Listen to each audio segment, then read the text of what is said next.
Hi అండి, అందరికీ నమస్కారం. ఎలా ఉన్నారండి? అందరూ బాగున్నారు కదా? ఆకాశవాణి కథామాలికకి స్వాగతం. నేను మీ అర్చన. మనం బెబ్లి హైమావతి గారు రచించిన జీవన సమరంలో కథ వింటున్నాం కదండి. అందులో భాగంగా ఇంతకుముందు పుట్టింటికి వచ్చిన కూతుర్ని అసలు ఏమైంది, ఎన్నో నెల అంటూ గారాబంగా అడిగింది తల్లి కాంతమ్మ. ఆ మాటకి ఏం చెప్పాలో తెలియక బెంబేలెత్తిపోయి ఏడ్చింది శశి. ఏమైందంటూ కాంతమ్మ రెట్టించి అడిగింది. తర్వాత ఏం జరిగింది అనేది ఇప్పుడు విందాం. కూతురు ఏడుపు చూసి బెంబేలెత్తిపోయింది కాంతమ్మ. ఏంటమ్మా, ఏమైంది, ఎందుకు ఏడుస్తున్నావు అని అడిగింది ఆందోళనగా. ఏం చెప్పమంటావమ్మా, వాళ్ళ హంగు ఆర్భాటం చూసి మనం చాలా మోసపోయాం. ముఖ్యంగా మా ఆయన రూపురేఖలు చూసి ఆ డాబు కబుర్లు విని నిలువులా మునిగిపోయాను నేను. అందుకే పట్టుబట్టి అతన్ని పెళ్లి చేసుకున్నాను. ఆ ఇంట్లో మా ఆయనకి అతని తమ్ముడు నరేష్కి ఖర్చు పెట్టడం తప్ప కొంచెం కూడా బాధ్యత తెలియదమ్మా. మా అత్తమామలు అతిగారాభం చేసి వాళ్ళని అలా తయారు చేశారు. మా మామగారికి పెద్ద wholesale steel shop, cinema hall ఉన్నాయి. కానీ ఎప్పుడు చూసినా డబ్బుకి ఇబ్బందులే. పెళ్ళైన ఈ ఏడాదిన్నరలో ఎన్నో చూశాను అక్కడ. మా పెళ్ళి అయ్యాదాకా మా ఆయన షాపు నుండి, సినిమా హాల్ నుండి చేతికి అందినంతా తీసుకొని ఖర్చు చేసేవారట. మా పెళ్ళయ్యాక ఓ 2-3 నెలలు ఏమీ చేయకుండా ఊరుకున్నారు. తర్వాత మీరిచ్చిన కట్న డబ్బులు వాడుకున్నారు. అవి అయిపోయిన తర్వాత వ్యాపారానికి అవసరం అంటూ వాళ్ళు పెట్టిన నగలు ఒక్కొక్కటి తీసుకున్నారు. డబ్బు సమకూరాక వాళ్ళ నాన్నగారు విడిపించిస్తారు అని చెప్పారు. కానీ అలాంటిదేమీ జరగలేదు. అదేమీ లేకుండా మొన్న నాన్నగారిని అడిగి 3 లక్షలు తెమ్మంటే అవి కూడా అడిగిచ్చాను. తర్వాత ఏమాత్రం చంకు లేకుండా నాన్నగారు అడిగిన వెంటనే డబ్బు ఇచ్చారు కదా, అది చూసి నన్ను అలుసు కట్టేసినట్లే నాన్నగారిని కూడా డబ్బు కావాలని అడుగుతున్నారు. ఇదంతా మొదట్లో వ్యాపారానికి అని చెప్తే నేను నిజమని నమ్మాను. కానీ రాను రాను ఆయన ఖర్చు చేసే విధం చూశాక ఇదంతా దేనికోసం అడుగుతున్నారో, తీసుకుంటున్నారో బోధపడింది. ఇప్పుడు మరో 3 లక్షలు అడిగితెమ్మని నా గొంతు మీద కూర్చున్నారు. నేను ఇక్కడికి రానని మొండికేస్తే నన్ను కొట్టి బలవంతాన తీసుకొచ్చి బస్సు ఎక్కించి పంపారు. అమ్మా, ఇప్పుడు ఆ డబ్బుని నాన్నగారిని ఏ ముఖం పెట్టుకుని అడగను? డబ్బు లేకుండా వెళ్తే అక్కడ నా పరిస్థితి ఏంటో అర్థం కావటం లేదు అంటూ ఏడ్చేసింది శశికళ. అయ్యో నా తల్లి, ఎంత కష్టం వచ్చిందో నీకు. ఈ ఏడాదిగా మీరిద్దరూ చిలకా గోరింకల్లా తిరుగుతూ ఉంటే మీ నాన్న నేను మిమ్మల్ని చూసి ఎంతో మురిసిపోయాం. మేము మురిసిపోయినంతసేపు పట్టలేదు, చివరికి నీ బ్రతికి ఇలా తెల్లారిందా అంటూ కాంతమ్మ కూడా శశికళను పట్టుకుని ఏడ్చేసింది. కూతురు వచ్చింది కదా అనే సంతోషంలో ఆ రోజు కూడా క్యారేజీ తీసుకువెళ్ళలేదు కోటిరత్నం. ముందు రోజులానే ఆ రోజు కూడా మధ్యాహ్నం భోజనానికి ఇంటికి వచ్చాడు అతను వచ్చాక జరిగిందంతా చెప్పారు తల్లి కూతుళ్ళు. వాళ్ళు చెప్పింది విని బేజారెత్తిపోయాడు కోటిరత్నం. కూతురికి పట్టిన దుస్థితికి అతని గుండె నీరైపోయింది. అయినా ఇప్పటికిప్పుడు డబ్బులంటే నేను ఎక్కడి నుంచి తెచ్చేది? శశి పెళ్ళికి చేసిన అప్పు ఇంకా తీరనే లేదు. పెళ్ళయి ఏడాదిన్నరలో అతడు ఇన్ని లక్షలు ఖర్చు చేశాడంటే ఏమనుకోవాలి? అంతేకాదు, ఇలా అడిగినప్పుడల్లా ఇస్తూ పోతే ఇది ఎక్కడాగుతుంది కాంతం అన్నాడు బాధగా. అల్లుడు అడిగిన డబ్బు ఇవ్వకపోతే కూతురు కాపురం ఏమవుతుందోనని బెంగపడిపోయింది కాంతమ్మ. అలా అంటే ఎలాగండి? అప్పో సప్పో చేసి ఎలాగోలాగా అతడు అడిగిన డబ్బు సర్దుబాటు చెయ్యండి ముందు అంది ఆందోళనగా. ఏమిటి కాంతం, అన్నీ తెలిసినా ఏమీ తెలియనట్టు ఇలా మాట్లాడుతున్నావు? ఇప్పటికిప్పుడు అంత డబ్బు నన్ను ఎక్కడి నుండి తెమ్మంటావు? నిన్ననే వర్కర్స్ అందరికీ జీతాలతో పాటు దీపావళి బోనస్లు కూడా ఇచ్చేశాను. మన ఫ్యాక్టరీకి మెటీరియల్ పంపించమని సూరత్కి డబ్బు పంపించాను. ఇవన్నీ నీకు తెలుసు కదా. ఇప్పటికిప్పుడు 3 లక్షలు కావాలంటే నేను ఎక్కడి నుండి తేగలను? నన్నేం చేయమంటావో చెప్పుపోని అన్నాడు కోటిరత్నం అసహనంగా. మీకెలా చెప్పనండి? అల్లుడు అడిగింది ఇవ్వకపోతే మన అమ్మాయి గతి అదోగతే అంది కాంతమ్మ ఆందోళన నిండిన కంఠంతో. అవును నాన్నగారు, ఆయన అడిగిన డబ్బు నేను తీసుకెళ్ళకపోతే నన్ను బ్రతకనివ్వరు. నేను ఇక్కడికి అన్నానని మిమ్మల్ని డబ్బులు అడగనన్నానని మా ఆయన ఎలా కొట్టారో చూడండి అంటూ కప్పుకున్న పమిటిని తప్పించి వీపు మీద వాతలు తేలిన దెబ్బలను తండ్రికి చూపింది శశికళ. కూతురి వంటి మీద దెబ్బలు చూడడంతోనే కోటిరత్నం మనసు గిలగిలలాడిపోయింది. ఇంట్లో ఏ సమస్య వచ్చినా అది ఎలాంటిదైనా ఏనాడు తన బిడ్డల్ని చెయ్యెత్తి ఒక్క దెబ్బ కూడా కొట్టకుండా అల్లారు ముద్దుగా పెంచుకున్నాడు అతను. అలాంటిది ఈరోజు ఇలాంటి దృశ్యం చూడవలసి వస్తుందని కలలో కూడా అనుకోలేదు అతను. ఎంత దుర్మార్గుడమ్మా ఇలా కొట్టడానికి! అతనికి చేతులు ఎలా వచ్చాయో! అసలు అతను చేస్తున్న ఈ చండాలమంతా మీ అత్తమామలకి తెలుసా అని అడిగాడు ఆగ్రహంగా. ఏమో నాన్న, మేమంతా ఒకే ఇంట్లో ఉంటున్నా వాళ్ళకి సంగతులన్నీ తెలుసో లేదో నాకు అర్థం కావడం లేదు. ఏది జరిగినా మా గది 4 గోడల మధ్య జరిగింది. మొన్న అలా అయ్యాక ఇక మాట్లాడకుండా బయలుదేరి వచ్చేశాను అంటూ పమిట చెంగుతో కళ్ళు తుడుచుకుంది శశికళ. కూతురు మాటలు విని ఆమె స్థితి చూసి కొంచెం ఆలోచనలో పడ్డాడు కోటిరత్నం. అలా అని అల్లుడు అడిగిన డబ్బు తెచ్చిచ్చేందుకు కూడా అతనికి మనస్కరించలేదు. జరిగింది ఘోరమే అమ్మా. అలా అని అంత సొమ్ము నేను ఇప్పటికిప్పుడు ఎక్కడి నుండి తెచ్చేదమ్మా? అంతేకాదు, ఈ డబ్బు అతడు తన విలాసాలకి అడుగుతున్నాడా, లేక అతను నీతో చెప్పినట్లు మీ అత్తగారి అవసరాలకి అడుగుతున్నాడో నాకు తెలియదు. ఏదేమైనా వాళ్ళు ఇలా అడగడం, మనం ఇవ్వడం చేస్తూనే ఉంటే ఇంతటితో ఈ వ్యవహారం ఆగుతుందని నాకు అనిపించడం లేదమ్మా. వాళ్ళు మెల్లగా మనల్ని పాపర్లం చేసేస్తారు అన్నాడు కోటిరత్నం. అలా అని మనం మీనమేషాలు లెక్క పెడుతూ కూర్చుంటే మన అమ్మాయి కాపురం ఏమవుతుందో ఒక్కసారి ఆలోచించండి. ఏదో బాధపడి ముందు ఎంతో కొంత సర్దండి అంది కాంతమ్మ ఆరాటంగా. భార్య మాటలు వినడంతోనే అతనికి ఎక్కడలేని చిరాకు వచ్చేసింది. చెప్తున్నాను కదా కాంతం, ఇది ఎంతో కొంతతో ఆగే వ్యవహారం కాదని, వాళ్ళు అడిగిన ప్రతిసారి మనం ఇలా ఇస్తూనే ఉండాలని, అలా చేస్తేనే ఆ అమ్మాయి కాపురం నిలుస్తుందని నీకు ఇంకా అర్థం కావటం లేదా? ఆనాడు శశి పెళ్లి విషయంలో పెద్దమ్మాయి, కొడుకు, కోడలు నిదానించమని వ్యాపారస్తుడి కంటే ఉద్యోగస్తుడికి ఇచ్చి చేస్తే శశి హాయిగా ఉంటుందని చెవిన ఇల్లు కట్టుకొని పోరారు. అయినా మనం వినిపించుకోలేదు. పైగా ఓర్వలేక చెబుతున్నారని వాళ్ళ మీద నిందలు వేశాం. ఈవేళ దాని ఫలితం ఇలా ఉంది అన్నాడు కోటిరత్నం ఆవేదనగా. అవును నాన్నగారు, అక్క, అన్నయ్య, వదనలు చెప్పింది అక్షరాలా నిజమైంది. అక్క ఎంతో బాధ్యతతోనూ అనుభవంతోనూ చెబుతోంది కదా అని ఆలోచించకుండా ఎత్తుపొడుపు మాటలతో అందరినీ బాధపెట్టాను. ఇప్పుడు చేతులు కాలేక ఆకులు పట్టుకున్నట్లయింది నా పని అంది శశికళ కళ్ళ నీళ్ల పర్యంతమవుతూ. అయితే ఓ పని చేద్దాం శశి, ఈ విషయంలో ఏం చేస్తే బాగుంటుందో అన్నయ్యను సలహా అడుగుదాం అన్నాడు కోటిరత్నం ఆలోచనగా. అన్నయ్య సలహానా? వద్దు నాన్న. అన్నయ్యతో పాటు ఈ విషయం అంతా వదినకు తెలిసిపోతుంది. అది నాకెంత చిన్నతనంగా ఉంటుంది అంది శశికళ అయిష్టంగా చూస్తూ. ఇంత జరిగినా నీ ధోరణిలో మార్పేమీ లేదు శశి. అన్నయ్యని వదిన్ని వేరు చేసి చూస్తావెందుకు? తను కూడా మన మనిషి అని ఎందుకు అనుకోవు? అసలు ఇలాంటి విషయాల్లో అన్నయ్య కంటే వదినే బాగా ఆలోచిస్తుంది, చక్కని పరిష్కారాన్ని సూచిస్తుంది. ఒక పక్క తన బొటీక్ చూసుకుంటేనే మన ఫ్యాక్టరీలో తలెత్తిన ఎన్నో సమస్యలను చాలా సులువుగా పరిష్కరించింది.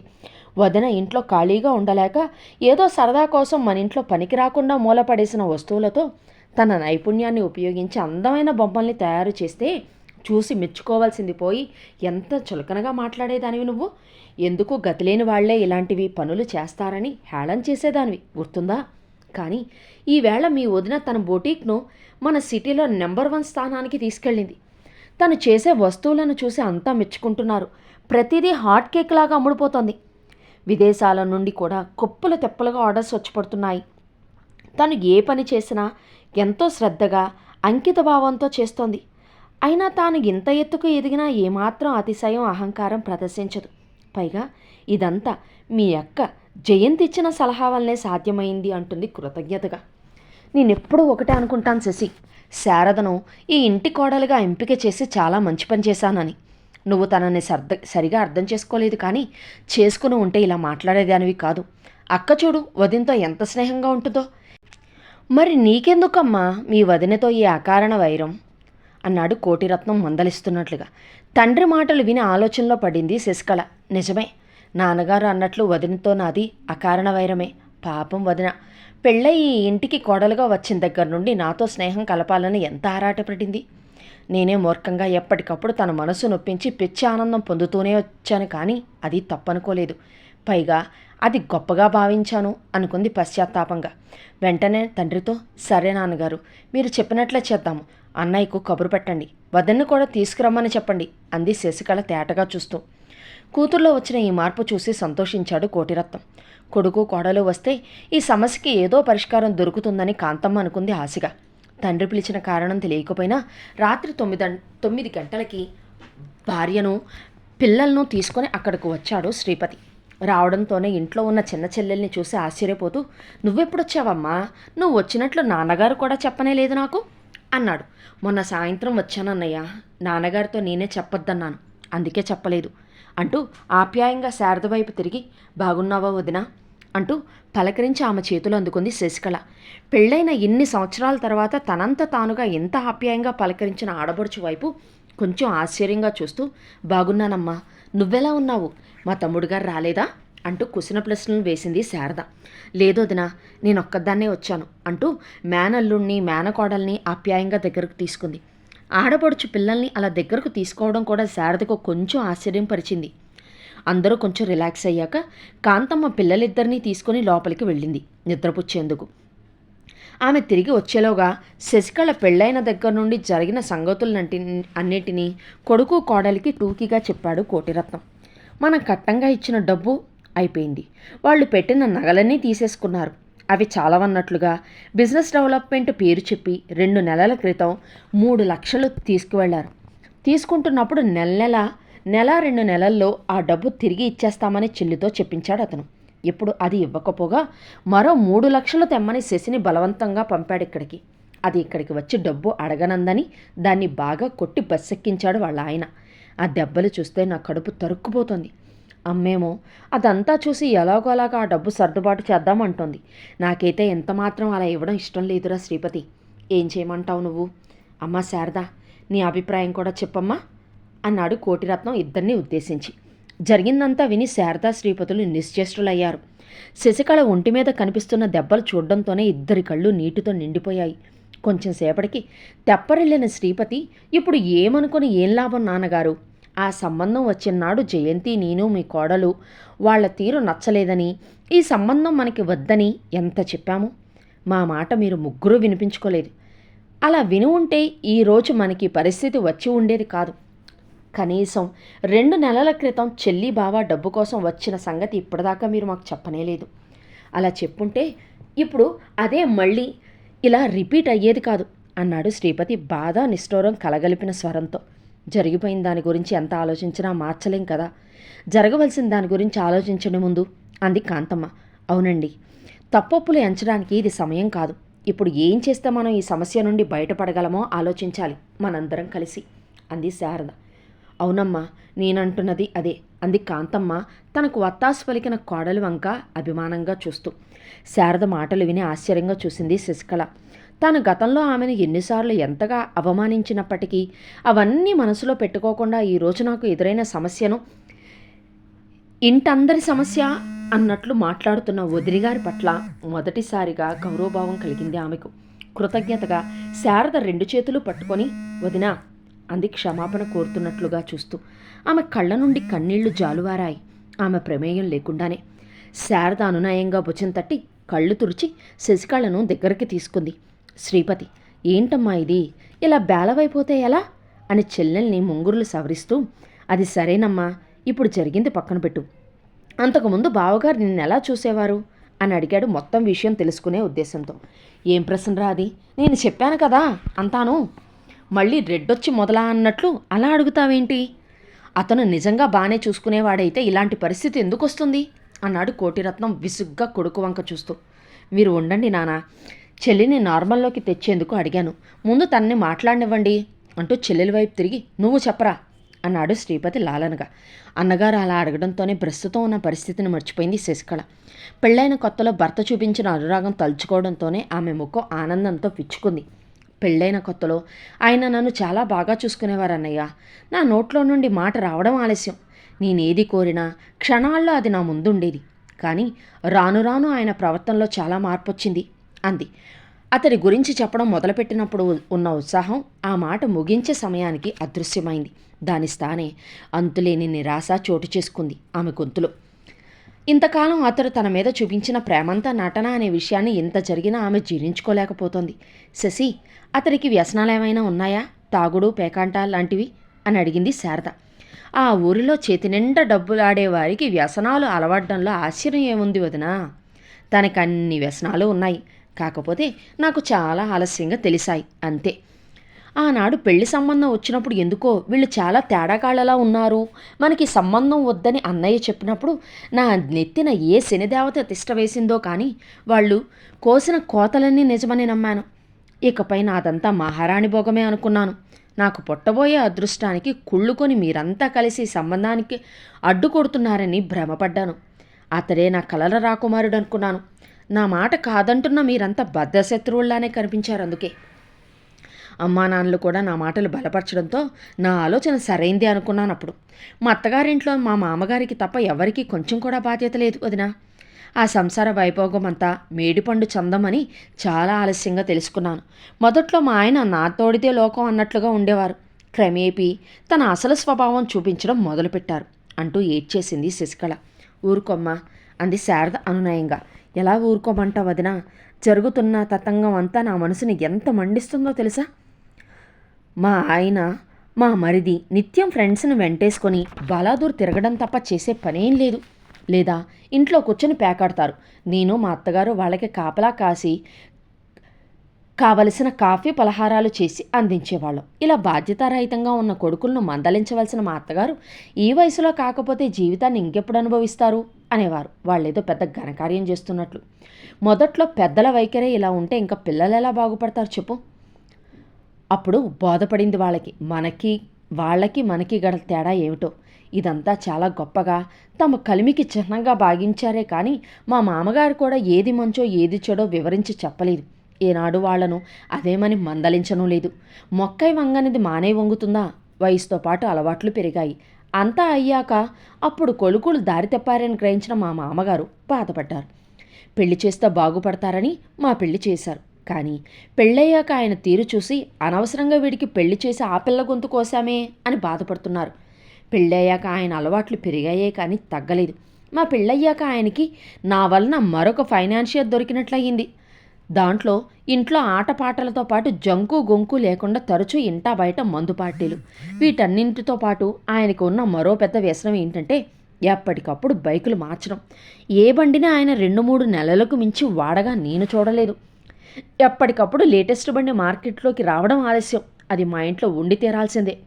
అలా కొత్త బైకులు కొంటూ తాను వాడుతున్నది ఎంత బాగున్నా అతి చౌకగా దాన్ని అమ్మడం తప్ప ముందు వెనక ఆలోచించేది లేదన్నాడు అని ఆగింది శశికళ. మరి వీటన్నింటికి డబ్బులు అని అడిగాడు శ్రీపతి ఆందోళనగా. అయ్యో అన్నయ్య, ఇంత జరుగుతున్నా ఇది విన్న వెంటనే నీకు వచ్చిన ఆలోచన అవన్నీ చూస్తున్న వాళ్ళకి రాలేదంటే ఏమనుకోవాలి? పెళ్ళికి ముందు ఆయన ఎలా చేశాడో నాకు తెలీదు. పెళ్ళయ్యాక ఇదిగో ఇలా డబ్బంతా వాడేశారు. అసలు ఇన్ని డబ్బులు కొడుక్కి ఎలా వస్తున్నాయి అని ఒక్కనాడు ఆరా తీసింది లేదు వాళ్ళు. అలా ఆరా తీసుంటే ఇంత దూరం వచ్చేది కాదు. మా పెళ్ళైన కొత్తలో మా అమ్మగారు చుట్టాల ముందు బంధువుల ముందు గొప్ప కోసం మనం ఇచ్చిన కట్నం డబ్బుని నా పేరున ఫిక్స్డ్లో వేయించారు. నేను వద్దంటున్నా వినకుండా ఒకసారి బిజినెస్ కోసం మా మామగారు 5 లక్షలు అడిగారు. నేను ఫిక్స్డ్ విత్డ్రా చేసి ఇచ్చాను. మా మామగారు డబ్బు తిరిగి ఇచ్చాక మొత్తం ఒకసారి ఫిక్స్డ్ చేద్దామని మిగతా 5 లక్షలు నా సేవింగ్స్ అకౌంట్లో వేశారు మా ఆయన. ఆ తర్వాత మా మామగారు తిరిగి ఇచ్చిన డబ్బుతో పాటు నా అకౌంట్లో ఉన్నది కూడా హారతికర్పూరం అయిపోయింది. అది అయ్యాక ఆయనకు డబ్బు కావాల్సినప్పుడల్లా మా నాన్నగారు అడగమన్నారని చెప్పి నా నగలు ఒకటి తీసుకున్నారు. అదయ్యాక ఇందాక నాన్నగారు చెప్పారు కదా, అలా మొన్నొచ్చి 3 లక్షలు పట్టుకెళ్లారు. నాన్నగారు వియ్యంకుడికి ఏం అవసరం వచ్చిందో ఏమిటో అని అడిగిన వెంటనే డబ్బిచ్చి పంపారు. అదే ఇప్పుడు పెద్ద తప్పైపోయింది. ఎందుకు ఏమిటి అని అడగకుండా అంత పెద్ద మొత్తం ఇచ్చారు కనుక నాన్నగారిని కూడా ఆయన మరో ఏటీఎంలా వాడుకోవాలని చూస్తున్నారు.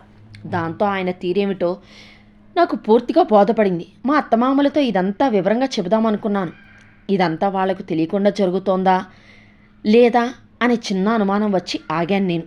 ఇలాగే ఒకరోజు నాకు వచ్చిన సందేహాల్ని తీర్చుకునేందుకు ఆయన్ని నిలదీసి అడగబోయాను. ఏవండి, నేను ఒక మాట అడుగుతాను, ఏమీ అనుకోరు కదా అని అన్నాను. నేను డబ్బు గురించి అడుగుతున్నానని ఆయన ఊహించలేదు. అందుకని ఏమిటో అడుగు అన్నారు యథాలాపంగా. మొన్న మా నాన్నగారి దగ్గర నుండి తెచ్చిన డబ్బు మీరు మావయ్య గారికి ఇచ్చారా అని అడిగాను. ఎందుకంటే ఆ ముందు రోజే ఆయన కొన్న కొత్త బైక్ ఇంటి ముందుకు వచ్చింది. అందుకే అలా అడిగాను. కానీ అంతవరకు శాంతంగా ఉన్న ఆయన రౌద్రంగా నా వంక చూస్తూ, అయితే ఏంటి నీ ఉద్దేశం? నేను అబద్ధాలు ఆడేవాళ్ళలా కనిపిస్తున్నానా? అయినా ఆడదానివి, ఆడదానిలా ఉండకుండా ఈ ఆరాలన్నీ నీకెందుకు అని ఎగిరారు. అలా ఉంది మా ఆయన తీరు. అరిచి నా నోరు ముయించారే కానీ తను చేసిన పనులు దాచగలరా? మళ్ళీ డబ్బు అవసరం వచ్చింది. నయానా భయానా నన్ను అడిగారు వెళ్ళి డబ్బు తీసుకురమ్మని. నేను వెళ్ళనని మొండికేశాను. తన మాట వినలేదని ఇదిగో ఇలా కొట్టి పంపించారు నన్ను. తాను అడిగిన డబ్బులు లేకుండా ఇంటికి రావద్దని హెచ్చరించి బస్సు ఎక్కించారు నన్ను. ఇదంతా చూస్తూ ఉంటే మనం మోసపోయామని తెలుస్తూనే ఉన్నా నా కాపురం నిలుపుకునేందుకు వారు అడిగిన డబ్బులు ఇవ్వడం తప్ప మరో గత్యంతరం లేదనిపిస్తోందన్నయ్యా నాకు అంది శశికళ దిగులుగా చూస్తూ. ఒక పక్క మోసపోయామని పదే చెప్తూనే డబ్బు ఇవ్వకపోతే ఎలా అనే చెల్లెలి అమాయకత్వం చూస్తే బాధ జాలి రెండూ కలిగాయి శ్రీపతికి. చివరికి శారద ఇలాంటి వాటికి మనం ఎంత డబ్బు ఇచ్చినా అది ఏట్లో పోసినట్లు వృధా అవుతుంది తప్ప మరే ఉపయోగమూ ఉండదనిపిస్తోంది నాకు. దీనికంటే మరేదైనా మార్గం ఉందేమో ఆలోచించాలి మనం అంది. మరైతే ఈ సమస్య పరిష్కారం అయ్యేదెలా అంది కాంతమ్మ ఆరాటంగా చూస్తూ. డబ్బు ఇవ్వకపోతే కూతురు కాపురం కోల్పోతుందేమోనని ఆవేదన ఆమెను నిలవనీయడం లేదు. ఏదో విధంగా వాళ్ళు అడిగిన డబ్బు ఇప్పిస్తే బాగుంటుందనేది ఆమె ఆలోచన. కోడలు అలా అనేసరికి బాగా నీరసపడిపోయింది. అమ్మా, నువ్వు అనవసరంగా కంగారు పడకు. నాన్నగారు నేను ఉండగా శశికి ఎలాంటి కష్టమూ రానియేమో అంటూ శశికళ వైపు తిరిగి, ఎంతకో అక్కడ మీ షాపు సినిమా హాలు ఎలా నడుస్తున్నాయో నీకేమైనా తెలుసా శశి అని అడిగాడు శ్రీపతి, ఒకటొకటిగా అక్కడి పరిస్థితులను ఆకలింపు చేసుకునేందుకు ప్రయత్నం చేస్తూ. ఆ వ్యవహారాలన్నీ మా మామగారే చూసుకుంటారన్నయ్య. సినిమా హాలు మాత్రం బాగా పాతబడిపోయింది. నేను చూస్తానని అడిగితే ఒకసారి ఆయన తీసుకెళ్లి చూపించారంతా. జనాలు పెద్దగా ఆ హాలుకి వెళ్ళడం లేదనిపించింది. చూసే దక్షత లేక అలా ఉందనుకుంటాను. మా ఆయనకి మా మరిదికి తిని తిరగడం, పేకాట, మందు, పార్టీలు తప్ప ఇంకేమీ పట్టవు కదా అంది శశికళ బిడియంగా చూస్తూ. అలా అయితే ముందు మీ ఆయన్ను ఆ పేకాట నుండి, స్నేహితుల నుండి దూరం చేసి చేతి నిండా పని కల్పిస్తే తప్ప ఈ వ్యసనాల నుండి బయటపడలేడు అనిపిస్తోంది నాకు. అలా బయటపడితే తప్ప మీ సంసారం బాగుపడదమ్మా అన్నాడు శ్రీపతి ఒక నిశ్చయానికి వచ్చినట్లుగా. అయితే ఇప్పుడు ఏం చేద్దామంటావురా అని అడిగాడు కోటిరత్నం. మరి ఇప్పుడు ఏం జరిగింది, ఏం జరగబోతోంది, శశి కాపురం ఎలా నిలబడింది, శశి సమస్యలు గట్టెక్కాయా, ఎలా గట్టెక్కాయా అనేది తర్వాయి భాగంలో విందాం. అప్పటి వరకు మీకు నచ్చిన కథని ఒక లైక్ చేయండి, మీకు బాగా నచ్చిన వాళ్ళకి షేర్ చేయండి. మరిన్ని కథల కోసం ఛానల్ని సబ్స్క్రైబ్ చేసుకోండి. ఉంటానండి.